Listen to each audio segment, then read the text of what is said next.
sustainable Earth. We need energy. Not just to get out of bed in the morning, but to cool us off, heat us up, move us around, and charge our electronic devices. There are so many different types of energy production to meet our needs, but one has had a century-long influence on not only the energy and transportation sectors, but on culture, politics, and our natural environment. Fossil fuels. Fossil fuels are concentrations of carbon deep within the earth in the form of coal, oil, and gas. Since the Industrial Revolution in the 1760s, fossil fuels have powered industry, homes, and jobs. Nice. But it comes at the price of polluting our air, water, and overall environment. Oh. Gas, coal, and oil have been fueling the climate crisis because when they're extracted and burned, they fill the atmosphere with heat-trapping gases like carbon dioxide and methane. About 73% of global carbon emissions come from energy powering industry, transportation, and electricity. So it's important that we transition our energy sectors away from carbon-intensive fossil fuels to reliable, renewable, low-carbon energy sources to dodge the worst impacts of the climate crisis. Whoa. Ha! Missed me, bruh. So, why is a clean energy transition important? What are the different types of clean energy production? And how can we ensure that the people currently working in the fossil fuel industry have a place in our clean energy future?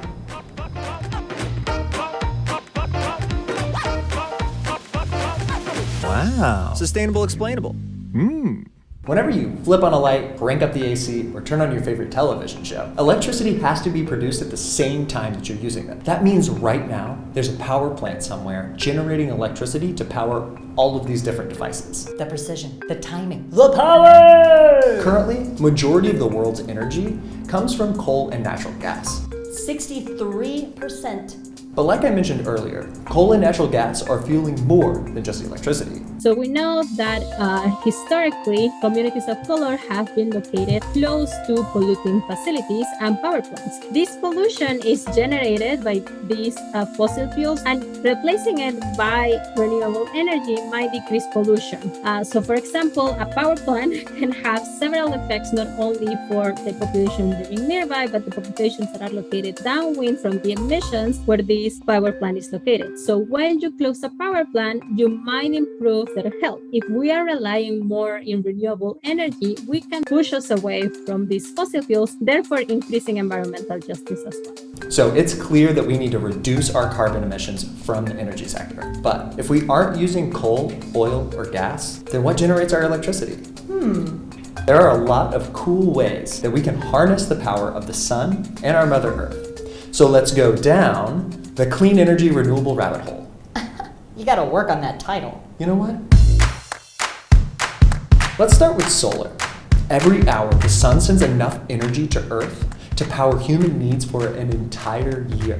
Oh, that's power, baby. There are many ways to capture this energy, but the most common is solar photovoltaic. We're talking solar panel.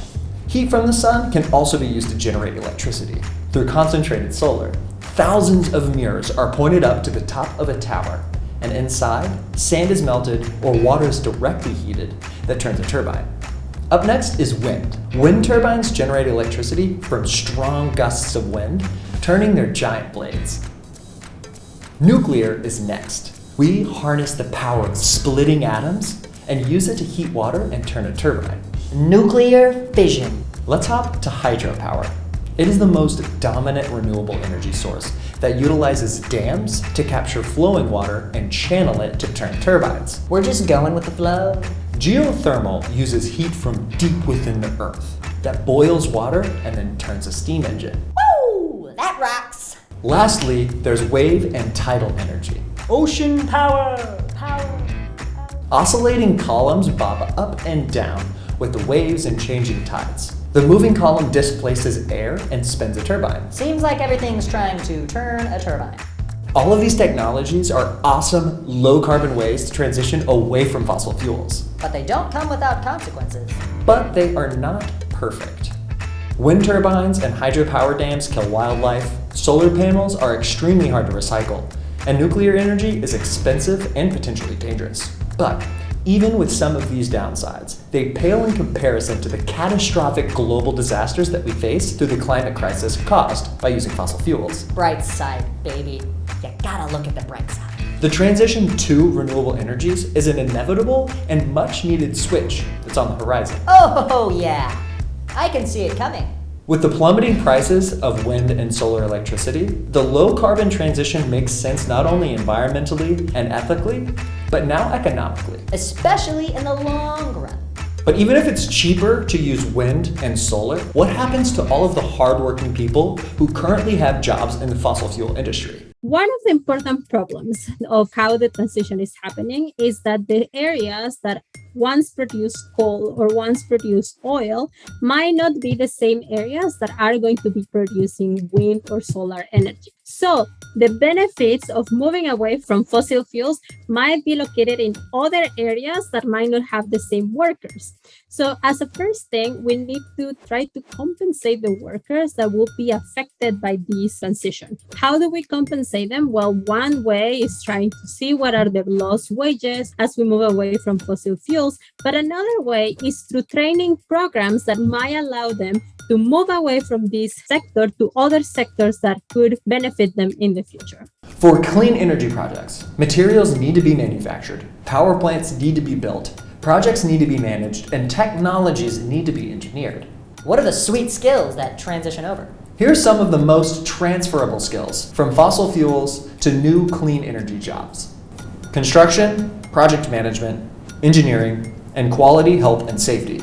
The other thing, and that is something that the government has been considering, is to repurpose some of these areas to try to invest in renewable energy in different forms. So for example, a coal power plant that it used to be a coal power plant and now it is a factory that is trying to build wind turbines. That is a way that you can repurpose these technologies and help the labor force that will be affected by the energy transition as well. It is very important that we have a just energy transition. But how exactly does that play out in the real world? Other alternatives could be to invest in local programs. So for example, in counties that depend heavily on oil, the oil produced helps fund some local programs like schools and parks. So trying to use some revenue that you might get from renewable energy and give it to these communities that were dependent on oil can also be relevant for those communities, not only for the jobs, but for the life quality that these communities have had so far.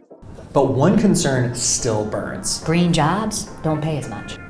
Illinois and New York are tackling this head on. They've passed legislation in 2021 that requires higher wages for new renewable energy jobs. This ensures that fossil fuel workers are not taking burdensome pay cuts whenever making the transition to new clean energy jobs. And here's some actions that you can take to help the just energy transition. 1. Educate yourself on the types of renewables and clean energy that work within your specific geographic location. 2. Consider contacting your utility and getting on an all-renewable energy plan. 3. Advocate for the communities that are affected by this energy transition. Number 4. Watch out for disinformation. There are a lot of people out there who do not like the fact that things are changing. They try to confuse people about climate crisis, clean energy, and plot cultures against one another to halt this transition's progress.